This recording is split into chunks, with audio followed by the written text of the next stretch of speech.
Hello बच्चों, चलिए प्रश्न को पढ़ते हैं। यहाँ पर लिखा है कि व्हीट स्टोन सेतु का परिपथ आरेख खींचिए तथा संतुलन के प्रतिबंध का व्यंजक प्राप्त कीजिए। तो चलिए बच्चों, इस प्रश्न की मूल अवधारणा को हम देख लेते हैं। तो बच्चों, हम यहाँ पर देख लेते हैं कि व्हीट स्टोन सेतु क्या होता है बच्चों। तो चार प्रतिरोधों से मिल करके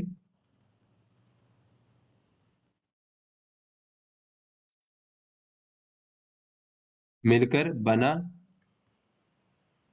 एक विशेष परिपथ बच्चों,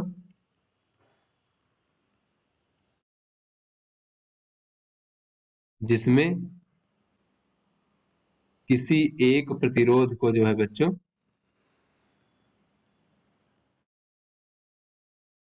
अन्य तीन प्रतिरोधों के पदों के रूप में लिखा जा सकता है बच्चों।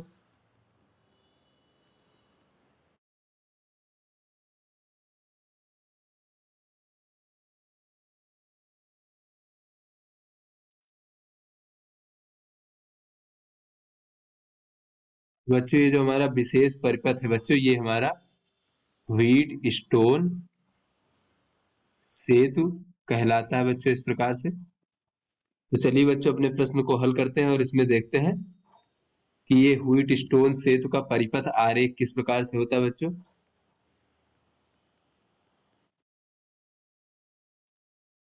सेतु का परिपथ आरेख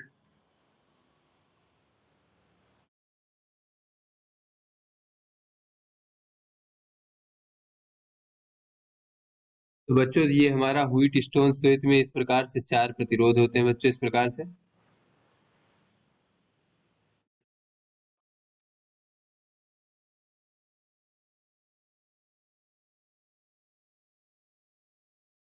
और बच्चों, इसमें विकर्णता विपरीत बिंदुओं पर जो है, इसको हम ए बी सी डी बिंदु मान लेते हैं। तो विकर्णता विपरीत बिंदुओं को सेल की सहायता से और धारा मापी की सहायता से जोड़ देते हैं बच्चों, इस प्रकार से हम। ये हमारी कुंजी हो गई और यहाँ पर बच्चों इस प्रकार से हम धारा मापी लगा देते हैं। तो बच्चों, जब हम कुंजी को बंद करते हैं इस प्रकार से, तो इस प्रकार से बच्चों इस परिपथ में धारा प्रवाहित होती है।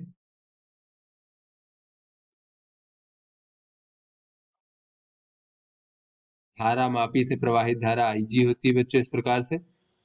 और बच्चों, ये प्रतिरोध जो है हमारे इस प्रकार से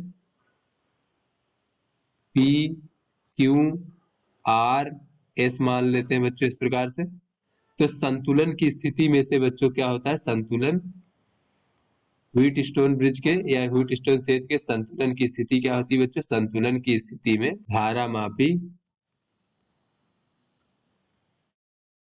में शून्य विक्षेप प्राप्त होता है बच्चों। तो जब हमें धारा मापी में शून्य विक्षेप प्राप्त हो, तो उस व्हीट स्टोन ब्रिज को हम यहाँ पर बच्चों कुंजी बंद करके धारा प्रवाहित करने पर शून्य विक्षेप अगर धारा मापी में प्राप्त होता है, तो ऐसी स्थिति में जो है हम बच्चों कहेंगे कि ये संतुलन की स्थिति है बच्चों। और इस स्थिति में यहाँ पर प्रवाहित धारा जो है शून्य होती है बच्चों, इस प्रकार से।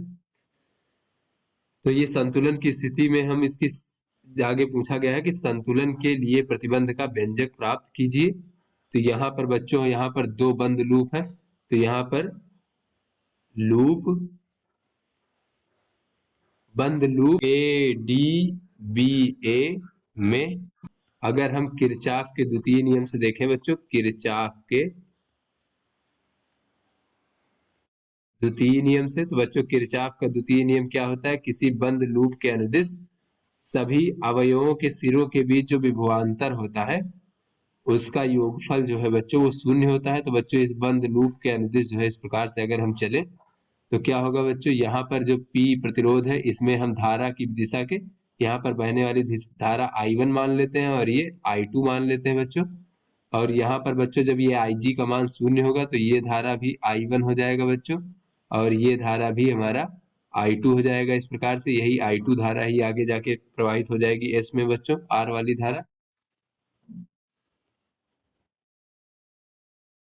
तो बच्चों, यहाँ पर अगर हम देखें, तो यहाँ पर ये P के सिरों के बीच जो विभवांतर होगा बच्चों, उसको हम धनात्मक लेंगे, क्योंकि ये लूप में जो हम चल रहे हैं वो धारा की विपरीत दिशा में चल रहे हैं। तो ये कितना हो जाएगा विभवांतर, I1 गुणे P हो जाएगा बच्चों, धारा गुणे प्रतिरोध।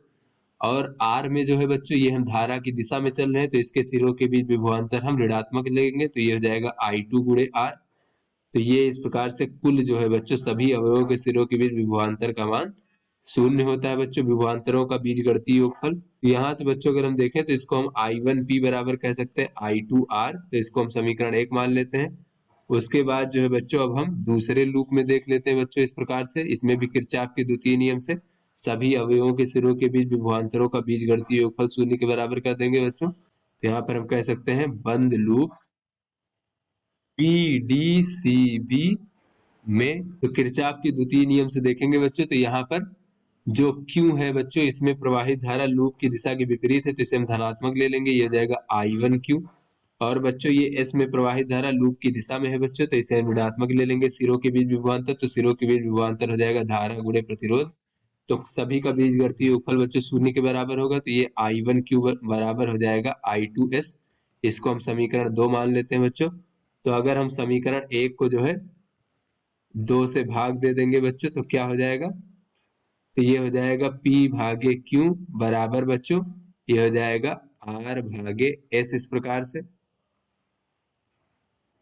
अथवा इसे हम ये भी कह सकते हैं बच्चों कि P भागे R बराबर Q भागे S। तो यहाँ से बच्चों में दिख रहा है यही जो है हमारा संतुलन का प्रतिबंध है बच्चों, क्योंकि इसमें जो है IG का मान शून्य है।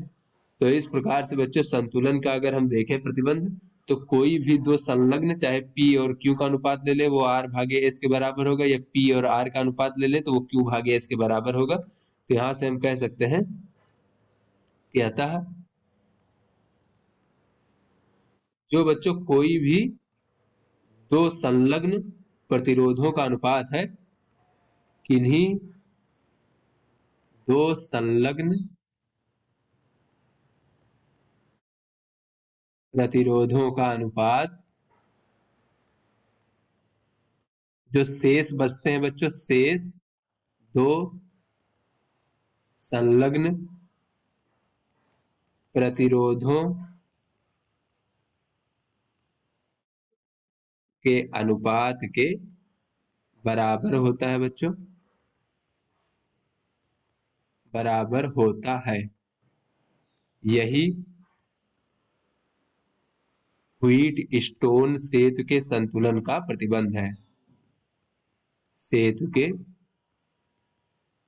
संतुलन का प्रतिबंध है।